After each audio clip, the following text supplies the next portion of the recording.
வீடியோக்குள்ளே போகிறதுக்கு முன்னாடி நம்ம ராமச்சந்திரன் துர்கா என் யூடியூப் சேனல் சப்ஸ்கிரைப் பண்ணிக்கோங்க, பெல் பட்டனையும் கிளிக் பண்ணிக்கோங்க.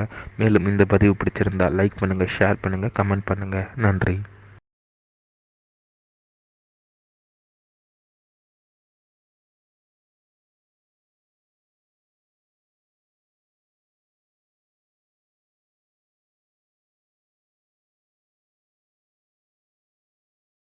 குருभ्यो நமः.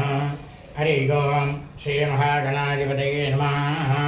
அனைவருக்கும் முதற்கண் கோடான கோடிய நமஸ்காரங்கள், வணக்கங்கள், வந்தனங்கள். அனைவருக்கும் அன்பு கலந்த இனிய ஆசீர்வாதங்கள். நமது ராமச்சந்திரன் துர்கா என்ற யூடியூப் சேனலிலே தனுர் மாதம் மார்கழி மாதம் சோமவார அமாவாசை தினத்தன்று அரசமர பிரதட்சணம் பற்றிய முழு விளக்கமானது இந்த பதிவிலே பதிவிட இருக்கின்றோம். ஆகவே அனைவரும் இந்த பதிவினை ஆரம்பம் முதல் கடைசி வரை முழுவதுமாக பார்த்து சோமவாரம் திங்கட்கிழமை அமாவாசை தினத்தன்று அரசமர விநாயக பெருமானையும் அரசமரத்தையும் பிரதட்சணம் செய்து சாட்சாத் ஸ்ரீ விநாயக பெருமான்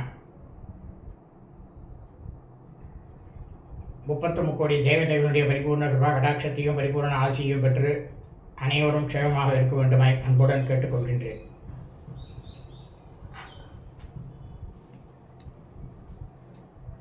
சோமவார அமாவாசை அரசமரம் பிரதட்சணம் பற்றிய முழு விளக்கம்.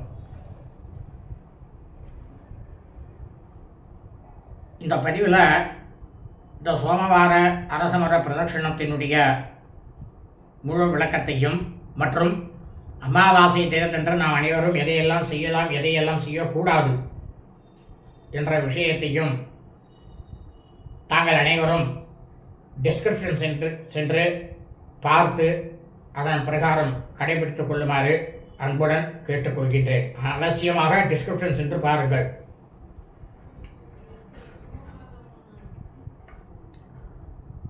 தனுர் மாதம் மார்கழி மாதம் 15ஆம் நாள் 30/12/2024 திங்கட்கிழமை சோமவார அமாவாசை.